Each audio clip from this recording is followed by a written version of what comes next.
हरे कृष्णा। तो भगवत गीता में भगवान बताते हैं, जन्म कर्म चमे दिव्यम एवं यो व्यक्ति तत्वतः त्यक्त्वा देहम पुनर्जन्म नैति मामेति सो अर्जुना। कि मेरे जन्म और कर्म दिव्य होते हैं।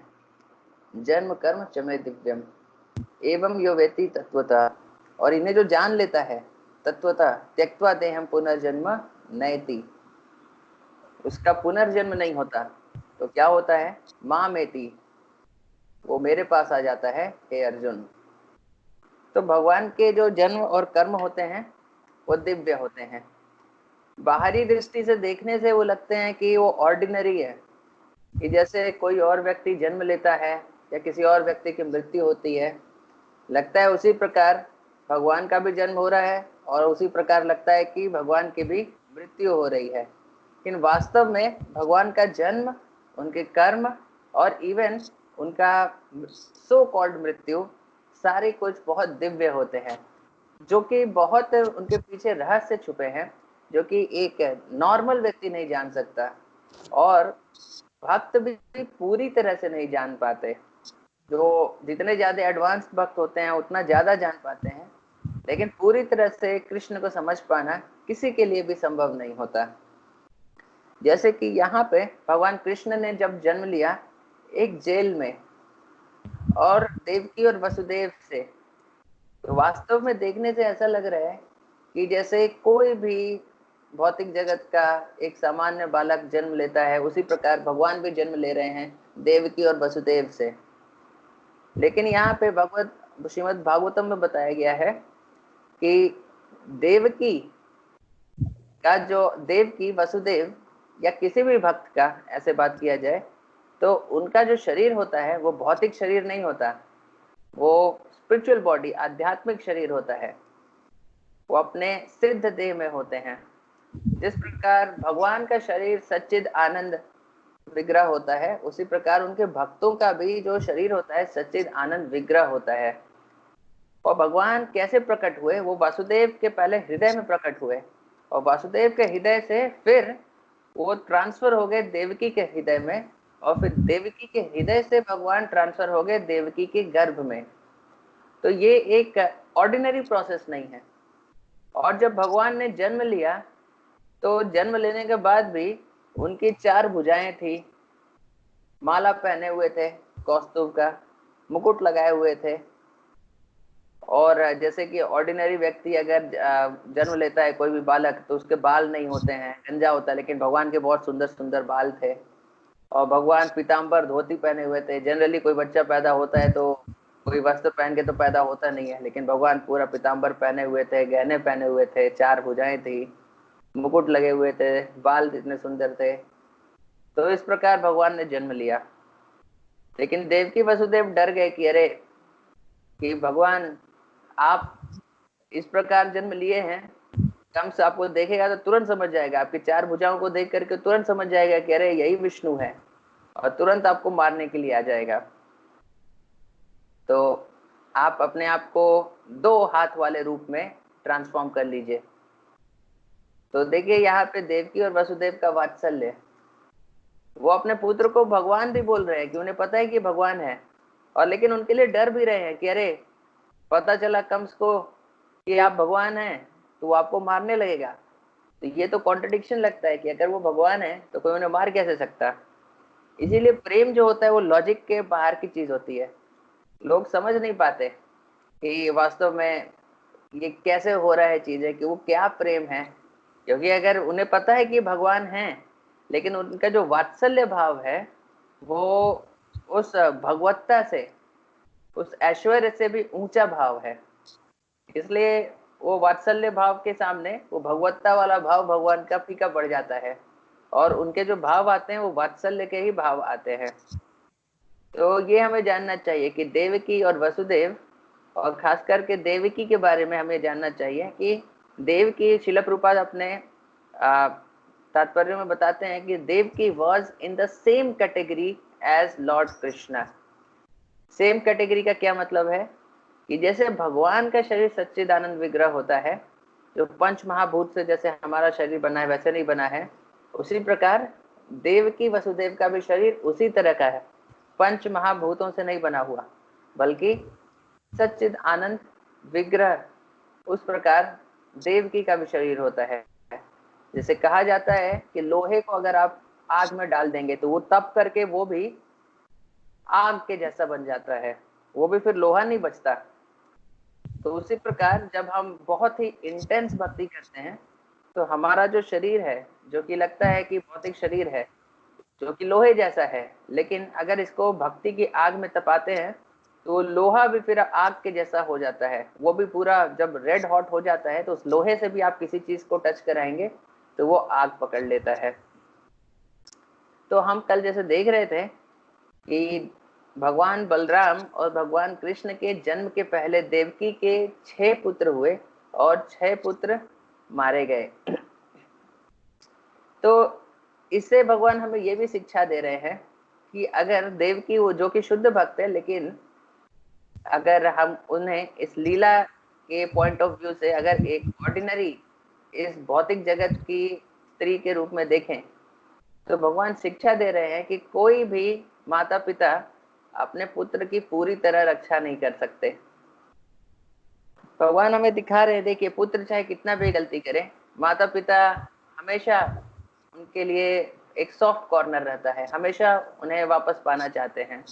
उसी प्रकार भगवान कृष्ण भी हैं, हम उन्हें छोड़ करके इस भौतिक जगत में आ गए हैं, कितने प्रकार के हम पाप कर रहे हैं, लेकिन फिर भी भगवान चाहते हैं कि हम वापस आ जाएं उनके आध्यात्मिक जगत में।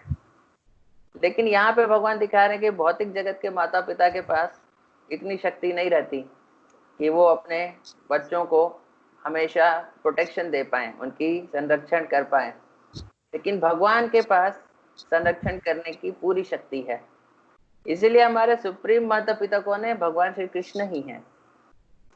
तो इन 6 बालकों के बारे में जैसा कल हमने सोचा था कि आज डिस्कस करेंगे, तो इन 6 बालकों के बारे में जान लीजिए वास्तव में ये 6 बालक कौन थे। ब्रह्मा जी के बहुत सारे पुत्र थे जो कि ऋषि मुनि हुए, बहुत सारे पुत्र प्रजापति भी हुए। तो ऋषि मुनियों में से एक उनके पुत्र थे जिनका नाम था मारीच, जो कि एक बहुत महान ब्राह्मण थे। वो भी मतलब एक तरह से सृष्टि की जनसंख्या बढ़ाने का कार्य उन्हें मिला था। बहुत सारे पुत्रों को उन्होंने अलग अलग पत्नियों से जन्म दिया। तो ब्रह्मा जी का हेल्प करने के लिए वो मारीच एक बहुत महान ऋषि थे। तो मारीच के बहुत सारे पुत्र थे, जिनमें से ये 6 बालक भी थे, और ये 6 बालक भी मारीच के एक समय में पुत्र हुआ करते थे। तो एक बार क्या हुआ, भगवान ब्रह्मा जी ने अपने शरीर से वाक देवी यानी सरस्वती जी उनको जन्म दिया। लेकिन भागवतम में बताते हैं कि माया इतनी प्रबल है कि ब्रह्मा जी जब अपने एक प्रकार से पुत्री हुई, क्योंकि उनके शरीर से सरस्वती जी निकली हैं, लेकिन माया इतनी प्रबल है कि ब्रह्मा जी अपने पुत्री के पीछे भागने लगे उनका संभोग करने के लिए। तो ये देख करके जो बाकी ऋषि मुनि थे वो अचरज में पड़ गए, और वो ब्रह्मा जी को, क्योंकि उन्हें पता था कि ब्रह्मा जी कोई ऑर्डिनरी व्यक्ति नहीं है, एक तो वो अगर पोस्ट वाइज भी देखा जाए तो उस यूनिवर्स के प्रेसिडेंट हैं और भगवान के महान भक्त भी हैं, इसलिए किसी ने उनको अपशब्द नहीं कहे। सब उनसे प्रार्थना करने लगे कि हे ब्रह्मा जी, अगर आप ऐसा धर्म करेंगे तो इस पूरे ब्रह्मांड में तो धर्म का ही नाश हो जाएगा। तो उन्होंने ब्रह्मा जी से प्रार्थना की और उन्होंने भगवान से प्रार्थना की कि ब्रह्मा जी को सद्बुद्धि दे। लेकिन मारीच के जो ये 6 पुत्र थे, ये अपने दादाजी के इस कार्य को देख करके उनके ऊपर जोर से हंसने लगे, और इस अपराध के कारण उनका पतन हो गया और वो असुर योनि में उन्होंने जन्म लिया। आई थिंक किसी का माइक ऑन है, तो अगर किसी का माइक ऑन है तो उसे बंद कर सकते हैं।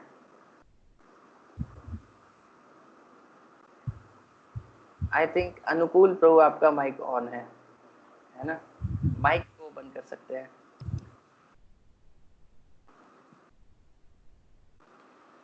तो बाद में ब्रह्मा जी वापस अपने बाहरी चेतना में आए और उन्हें समझ में आया कि वो कितना बड़ा अनिष्ट करने जा रहे थे। तो उन्हें लगा कि मेरा जो ये शरीर है अब ये अशुद्ध हो गया है, तो उन्होंने उस शरीर को छोड़ दिया और उन्होंने दूसरा शरीर ले लिया। तो वही शरीर बताया जाता है कि जो फॉग होता है, कुहासा, उसके रूप में प्रकट हुआ इस दुनिया में। तो ब्रह्मा जी तो वापस अपने सही रास्ते पर आ गए।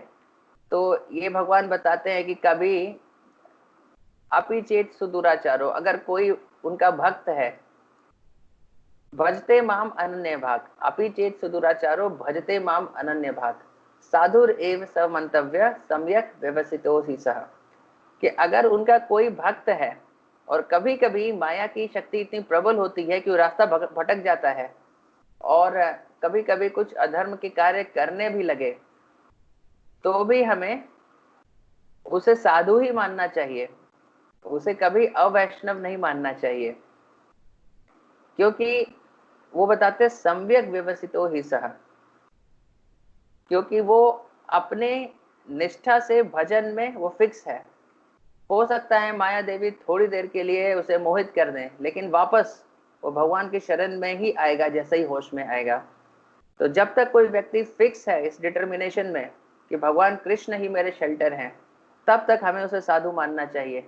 तब तक हमें, अगर वो कोई अनिष्ट कार्य कर भी दे तो भी हमें उसे असाधु नहीं मानना चाहिए, हमें उसका हमेशा रेस्पेक्ट करना ही चाहिए। जैसे मारीची और उनके बाकी भाइयों ने ब्रह्मा जी का उस वक्त भी सम्मान किया जब वो एक अनिष्ट कार्य करने जा रहे थे, और मारीची के पुत्रों ने उस समय उनके ऊपर हंसा तो उनका पतन हो गया और वो असुर योनि में जन्म लिए। तो ये हमें ध्यान रखना चाहिए। और दूसरी शिक्षा ये भी हमें इससे मिलती है कि कभी कोई सुपीरियर अगर कुछ गलत कार्य कर दे तो भी जूनियर्स को उसे टॉलरेट करना चाहिए।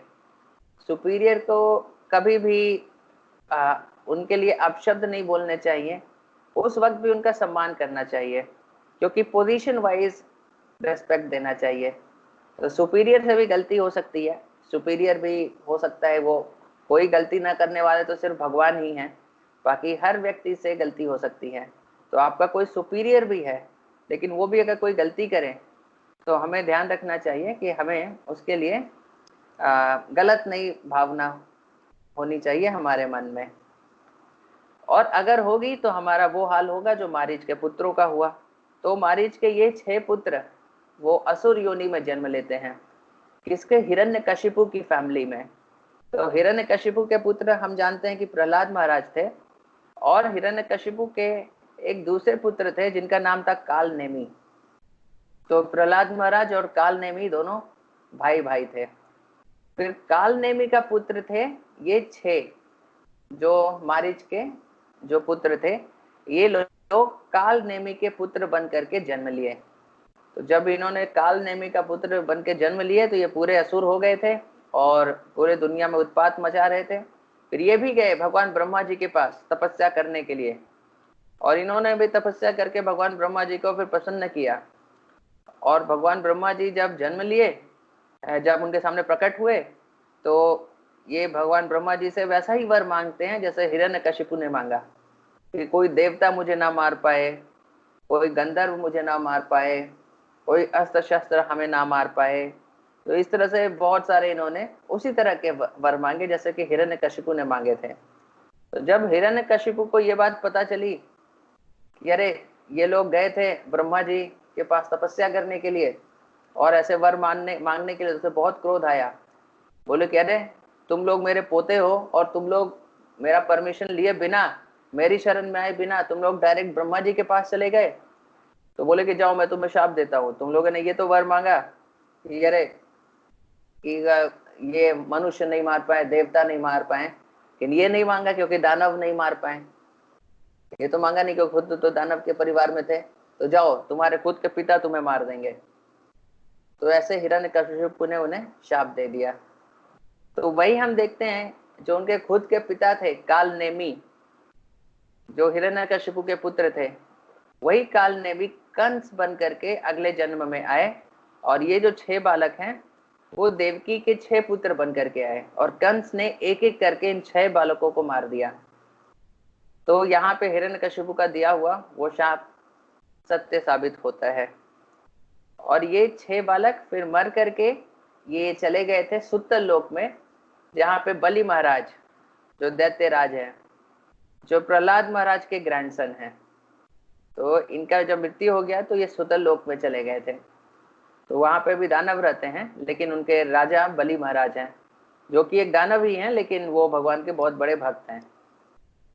तो ये सुतल लोक उधर चले गए थे। और जैसा कि हमने कल देखा कि ये 6 बालक क्या रिप्रेजेंट करते हैं, 6 अनर्थ जो हमारे हृदय में है। 6 अनर्थ क्या, काम, क्रोध, लोभ, मोह, मद, मात्सर्य।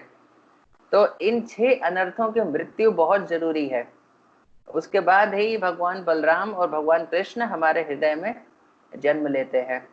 और इनकी मृत्यु कैसे होती है, कंस के हाथों। कंस यहाँ पे क्या है, हमने डिस्कस किया था, भौतिक जगत या माया के प्रति जो हमारा भय है वो कंस रिप्रेजेंट करता है। इसका मतलब है जो हमारे हृदय में 6 अनर्थ हैं, काम, क्रोध, लोभ, मोह, मद, मात्सर्य, ये सारे गायब हो जाएंगे अगर हम माया के प्रति भयभीत हैं। तो एक भक्त को माया के प्रति ये भय होना जरूरी है, उसे ये भय होना चाहिए, और ये हेल्दी होता है। शिला प्रभुपाद जी कहा करते थे कि मेरे भक्तों में एक ही प्रॉब्लम है कि वो माया से ज्यादा भयभीत नहीं है। ये माया बहुत सीरियस चीज है, किसी को कहीं पर भी लाके पटक सकती है। तो हम जितना माया से भय करेंगे, जितना सावधान रहेंगे, उतना ही हमारे लिए अच्छा है। तो हमने जैसे ये भी डिस्कस किया था कि हमें हमेशा याद होना चाहिए कि मृत्यु किसी भी क्षण आ सकती है, अभी भी आ सकती है। अभी हम बैठ करके क्लास सुन रहे हैं, इसी क्षण मृत्यु आ सकती है। आप समझ रहे हैं, इसी क्षण कोई कुछ ठीक नहीं है।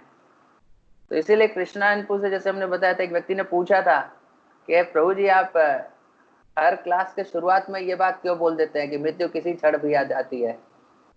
तो बोलते हैं कि मुझे लगता है कि क्लास के एंड तक मैं जिंदा रहूंगा कि नहीं रहूंगा, इसलिए क्लास के शुरुआत में ही बता देता हूँ कि मृत्यु आ सकती है भाई, किसी भी क्षण आ सकती है।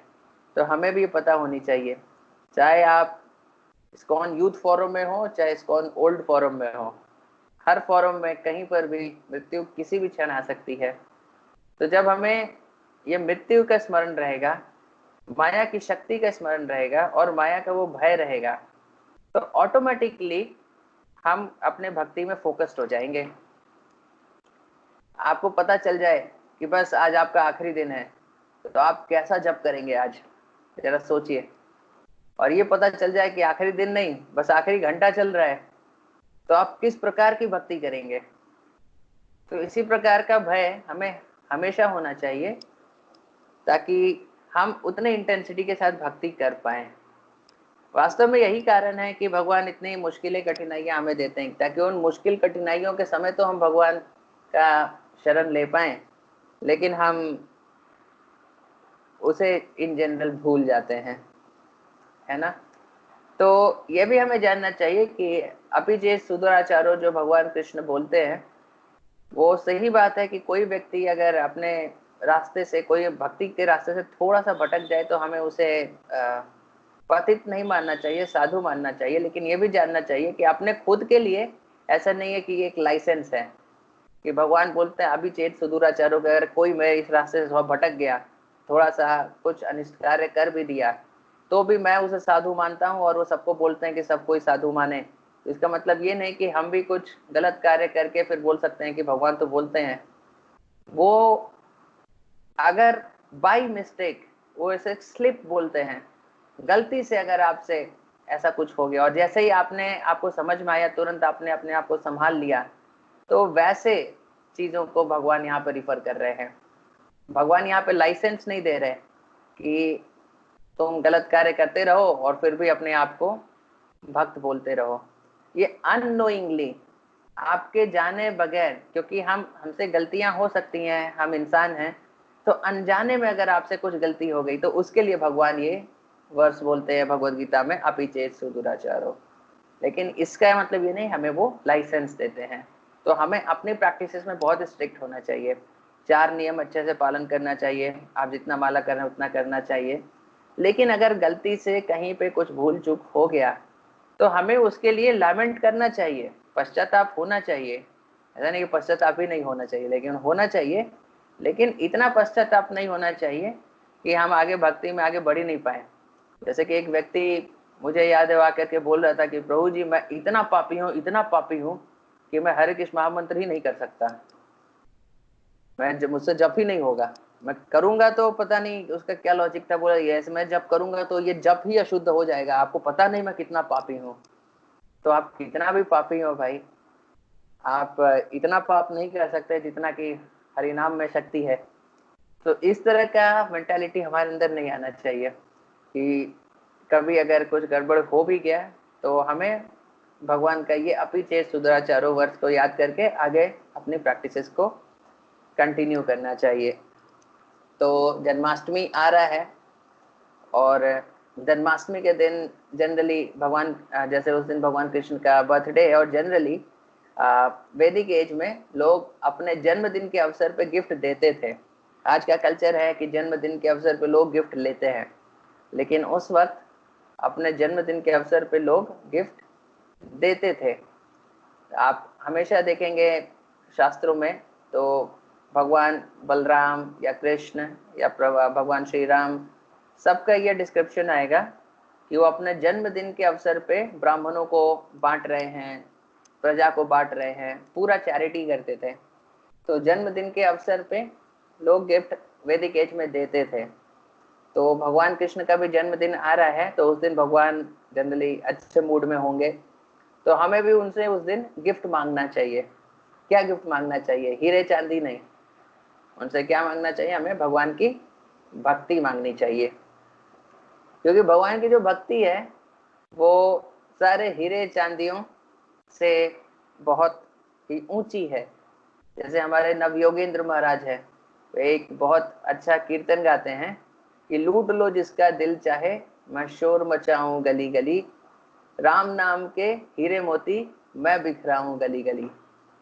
तो ये बहुत अच्छा भजन है, मैंने भी सुना था, बहुत अच्छा लगा था मुझे। कि तो बताते हैं कि लूट लो जिसका दिल चाहे, मैं शोर मचाऊं गली गली, राम नाम के हीरे मोती मैं बिखराऊं गली गली।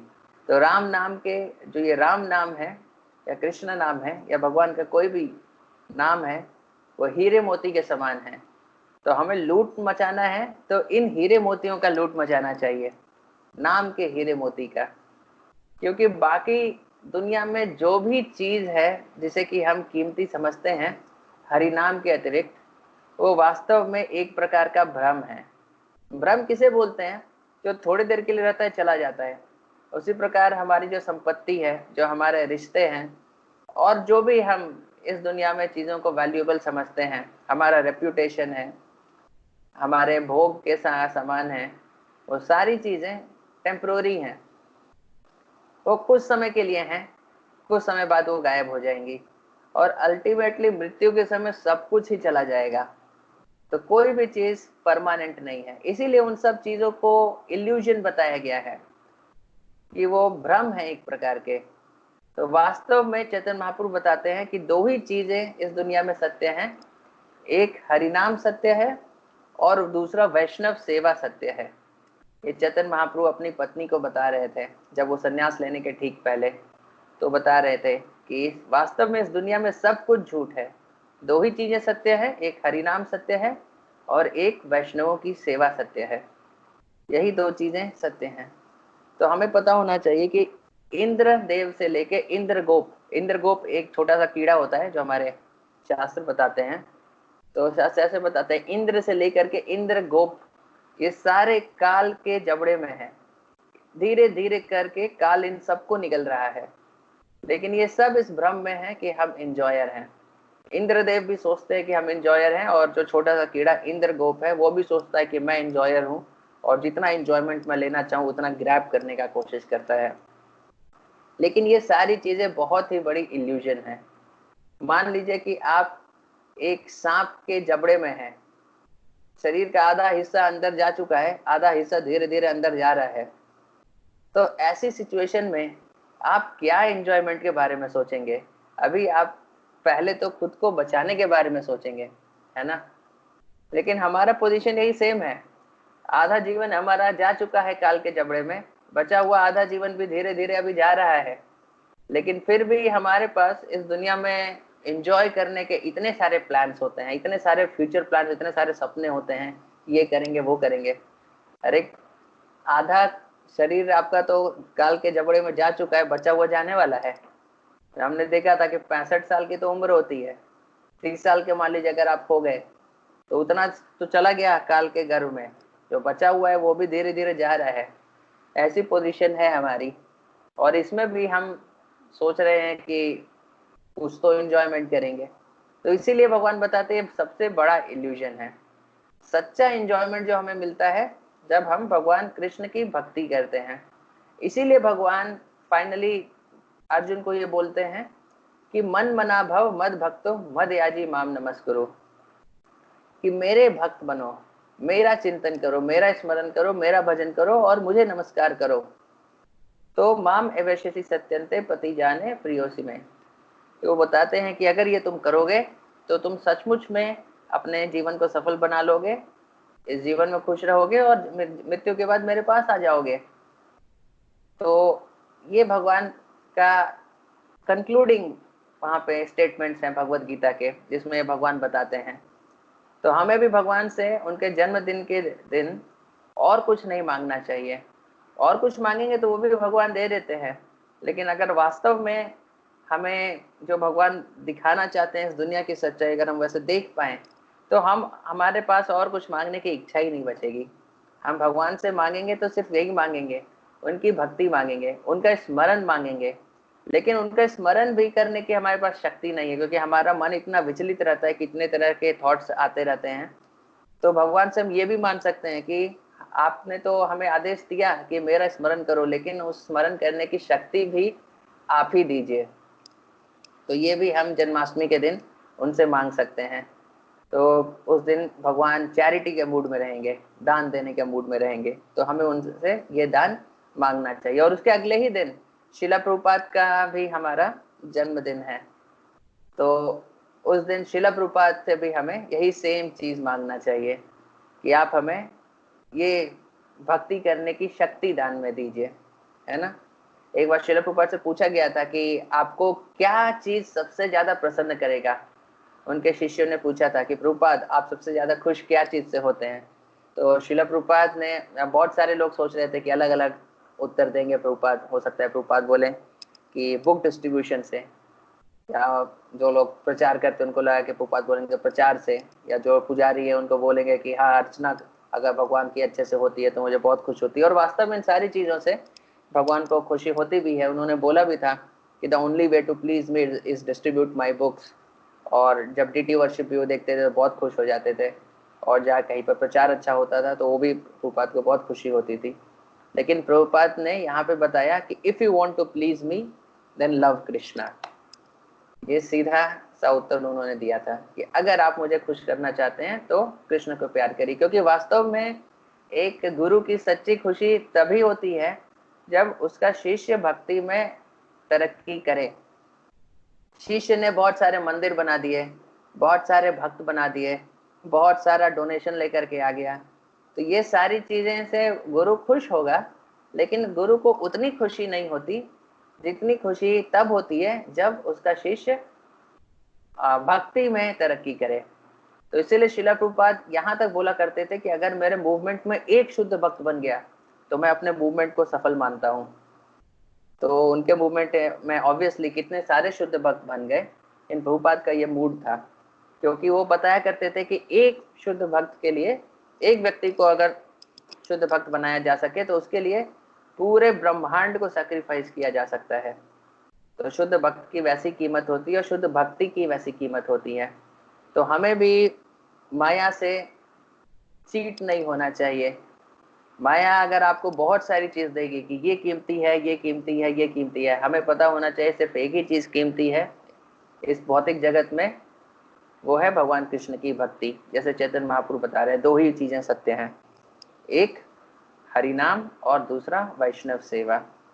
और भगवान की भक्ति करने का सबसे इसेंस जो है, भक्ति का इसेंस है always remember Krishna, never forget Krishna. ये सारे इंस्ट्रक्शंस का इसेंस होता है कि भगवान कृष्ण हमेशा हमें याद रहने चाहिए, स्मरण रहने चाहिए, और कभी भूलने नहीं चाहिए। अभी ये स्मरण करने के लिए 9 विधा भक्ति है कि आप अलग अलग तरीके से स्मरण कर सकते हैं। आप जब भगवान को भोग चढ़ा रहे हैं या आरती कर रहे हैं या उनके लिए कुछ सेवा कर रहे हैं, तो वो भी एक तरह से आप भगवान के लिए कर रहे हैं, तो एक तरह से वो भी भगवान का स्मरण ही है। लेकिन सबसे आसान और सबसे सिंपल और सबसे प्रैक्टिकल तरीका जो भगवान को स्मरण करने का है, वो हरि नाम का जप है। इसीलिए हमें किसी भी कीमत पे जो हम अपने डेली राउंड्स करते हैं, उनको किसी भी कीमत पे सैक्रिफाइस नहीं करना चाहिए। और जब मौका मिले थोड़े ज़्यादा एक्स्ट्रा राउंड्स ही कर लेने चाहिए, लेकिन जितने हमारे कमिटेड राउंड्स हैं उनको कभी भी सैक्रिफाइस नहीं करना चाहिए। तो आज के लिए इतना ही। Thank you very much. Srila Prabhupada की जय।